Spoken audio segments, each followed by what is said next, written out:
안녕하세요. 성민교회 이혜영 목사입니다. 예수 그리스도를 믿고 또 하나님의 자녀가 된 우리는 이미 구원받은 하나님의 백성입니다. 여러분 이것을 믿으시죠? 그러나 구원받은 우리는 동시에 날마다 그 구원을 이루어 가야 할 그러한 사람들입니다. 구원을 이루어 가야 한다는 것은 어떤 의미입니까? 날마다 그리스도를 닮아가는 것을 의미합니다. 오늘 본문 말씀을 통해서 구원을 이루어가는 우리 모든 성도와 교회에 소중한 교훈이 주어지기 원하고 또 구체적인 실천이 이루어져서 우리 모두가 눈부신 구원의 능력이 나타나서 변화된 삶으로 나아가기를 소망합니다. 오늘 함께 묵상할 말씀은 빌립보서 2장 12절에서 18절의 말씀입니다. 빌립보서 2장 12절에서 18절 말씀입니다. 그러므로 나의 사랑하는 자들아, 너희가 나 있을 때뿐 아니라 더욱 지금 나 없을 때에도 항상 복종하여 두렵고 떨림으로 너희 구원을 이루라.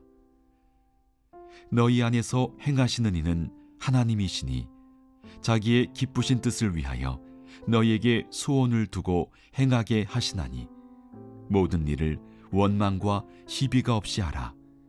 이는 너희가 흠이 없고 순전하여 어그러지고 거스르는 세대 가운데에서 하나님의 흠없는 자녀로 세상에서 그들 가운데 빛들로 나타내며 생명의 말씀을 밝혀 나의 다름질이 헛되지 아니하고 수고도 헛되지 아니하므로 그리스도의 날에 내가 자랑할 것이 있게 하려 함이라. 만일 너희 믿음의 재물과 섬김 위에 내가 나를 전제로 드릴지라도 나는 기뻐하고 너희 무리와 함께 기뻐하리니 이와 같이 너희도 기뻐하고 나와 함께 기뻐하라. 12절을 다시 한번 읽겠습니다. 그러므로 나의 사랑하는 자들아, 너희가 나 있을 때뿐 아니라 더욱 지금 나 없을 때에도 항상 복종하여 두렵고 떨림으로 너희 구원을 이루라. 사도 바울은 지금 너희 구원을 이루라고 명령합니다. 언뜻 보면 구원이 하나님께서 예수 그리스도로 인해서 은혜로 주시는 것이라기보다 사람의 분연한 어떤 좋은 행위와 열심 어린 노력을 통해 획득할 수 있는 것처럼 보여지는 표현이 됩니다. 바울은 분명히 다른 곳에서 이렇게 말했었지요. 에베소서 2장 8절에서 9절 말씀입니다. 너희는 그 은혜에 의하여 믿음으로 말미암아 구원을 받았으니 이것은 너희에게서 난 것이 아니요 하나님의 선물이라. 행위에서 난 것이 아니니 이는 누구든지 자랑하지 못하게 함이라. 분명히 믿음으로 말미암아 구원을 받았다라고 말하고 하나님의 선물이라고 밝혔으며 행위에서 난 것이 아니다라고 바울은 분명히 에베소서에서 그렇게 증언하고 있습니다. 때문에 지금 빌립보서에서 말하고 있는 너희 구원을 이루라라고 하는 그 말에서 이 구원은 결코 행위 구원이 아니다라는 것을 알게 됩니다. 그렇다면 여기서 말하는 구원은 무엇을 말하는 것일까요? 바로 예수 그리스도를 영접하는 순간 믿음으로 얻어지는 그러한 칭의의 구원이 아니라 성령 하나님의 인도하심과 또 역사하심을 따르는 성장과 또 성숙으로 이어지는 성화의 구원을 말하는 것이라고 할 수 있겠습니다.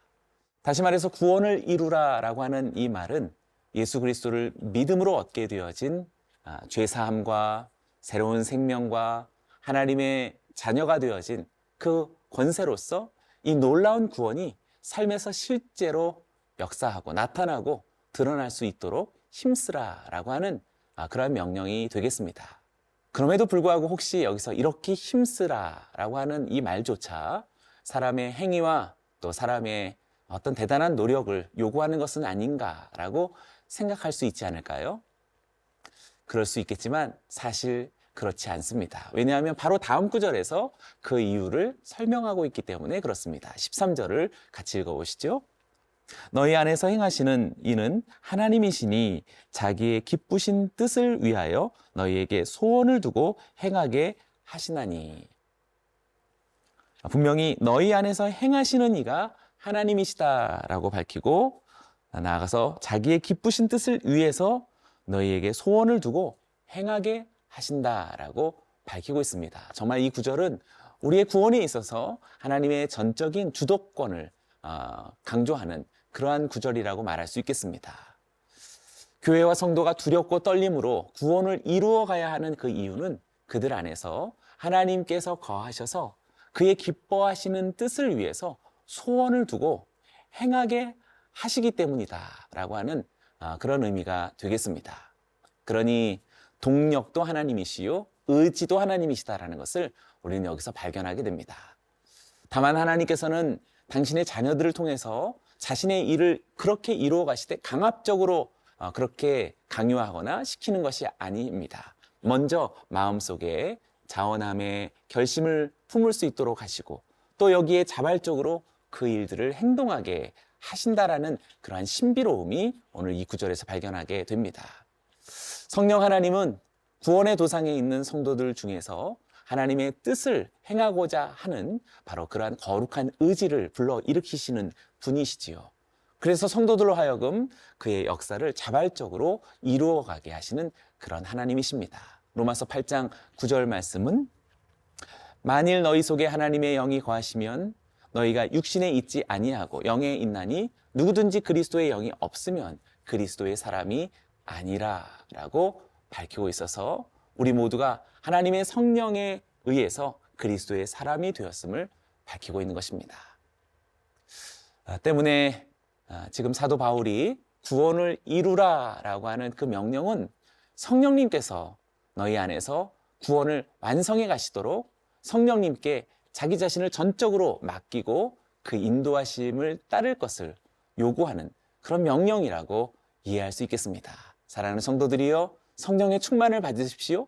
예수 그리스도를 믿음으로 말미암아 우리 가운데 벌써 내주 교통하시는 성령 하나님의 인도를 따르시는 우리 사랑하는 성도님들 되시기를 주의 이름으로 축원합니다.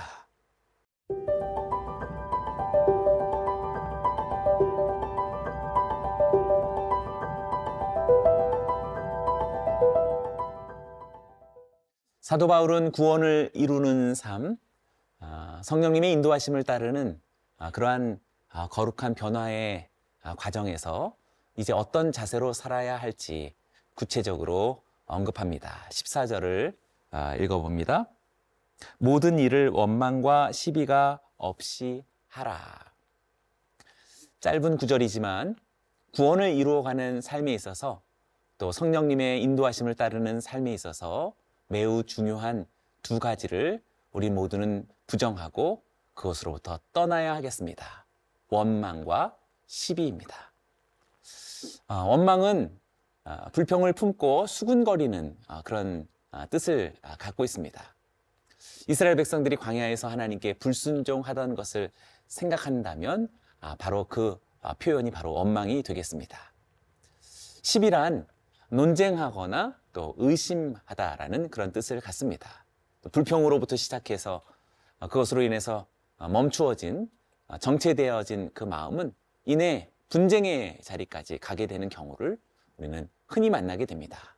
이와 같은 원망과 시비가 우리의 삶을 현저하게 신앙의 운동력을 멈추게 하는 나쁜 요소가 되는 것이지요. 마음에서 이렇게 작게 찾아오는 원망과 시비를 우린 신속히 종결시켜야 하겠습니다. 어떻게 그렇습니까? 네, 성령의 인도를 따르고 성령의 능력을 의지해서 우리는 끊임없이 우리 안에 있는 원망과 시비를 우리는 없이 해야 할 것입니다. 왜냐하면 15절과 16절 속에서 우리가 바라보아야 할 분명한 표지가 있기 때문에 그렇습니다. 15절과 16절을 읽어보시죠.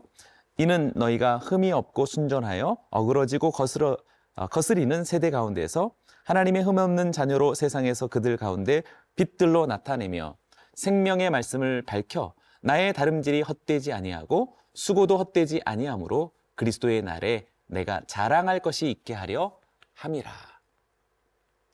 우리가 하나님 앞에서 삶의 이런저러한 원망과 시비를 빨리 신속하게 없애야 할 이유, 그리고 그 목적은 첫째, 어그러지고 거스리는 이 세대 가운데서 흠없고 순전한 사람들이 되기 위함입니다. 정말 이 세대는 어그러지고 거스리는 세대이지요. 흠없고 순전한 사람들이 되기 위해서 우리는 원망과 시비를 저버려야 합니다. 둘째, 생명의 말씀을 밝혀서 그리스도의 재림의 때 우리의 삶과 신앙의 수고가 결코 헛되지 않게 하기 위해 우리는 원망과 시비를 저버려야 한다라는 것입니다. 잠잠히 보면 이 원망과 시비는 생명의 말씀을 붙들지 못하게 합니다. 때문에 성령의 도우심을 의지하여서 우리는 범사에 생명의 말씀을 붙드는 것이 지혜로운 것임을 알게 됩니다. 그리고 그것이 정말 오늘 여기서 말하는 16절에서 언급한 내가 자랑할 것이 있게 하려 함이다 라는 것처럼 정말 자랑스러운 결실이 될 것입니다. 마지막으로 바울은 원망과 시비를 없이 하는 그러한 소극적인 자세와 달리 이제는 보다 더 적극적인 그러한 자세를 명령합니다. 바로 기뻐하라는 것입니다. 마지막으로 17절과 18절을 읽어봅니다. 만일 너희 믿음의 재물과 섬김 위에 내가 나를 전제로 드릴지라도 나는 기뻐하고 너희 무리와 함께 기뻐하리니 너희 이와 같이 너희도 기뻐하고 나와 함께 기뻐하라. 바울은 자신의 고백을 담대하게 증언합니다. 자신이 빌립보 교회에 믿음의 제사와 예배에 자신의 피를 붓는 전제, 순교에 이르게 되어질지라도 어떤 원망이나 시비, 또 슬픔이나 또 절망 같은 그런 감정은 고사하고 나는 여러분과 함께 기뻐할 것이라고 말합니다. 그러니 여러분들도 서로 함께 기뻐하라고 말하고 있고 그리고 나와 함께 기뻐해 달라고 그렇게 요청하고 있습니다. 엄청난 수준의 기쁨으로 초대하고 있는 모습을 보게 됩니다. 이것이야말로 정말 성령의 사람입니다. 이것이야말로 정말 구원받은 하나님 백성의 참 모습이요 구원을 이루어가는 그런 생생한 증언이 될 것입니다. 오늘 말씀을 묵상하는 모든 성도님들에게 이와 같은 눈부신 기쁨의 삶으로 성령의 사람으로 나아가게 될 것을 주의 이름으로 축원합니다.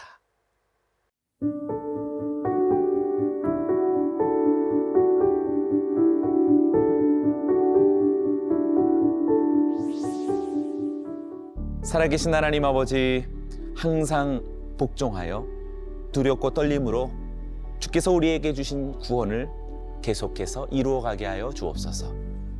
우리 안에 거하신 성령님의 역사와 인도를 따라 오늘도 어떤 원망이든지 어떤 시비이든지 기꺼이 청산하고 오늘도 하나님께서 주신 하나님 나라의 거룩한 전망을 향하여 힘차게 달려가며 기뻐하게 하여 주시옵소서.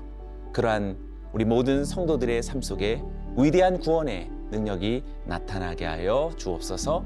예수님의 이름으로 기도드리옵나이다. 아멘.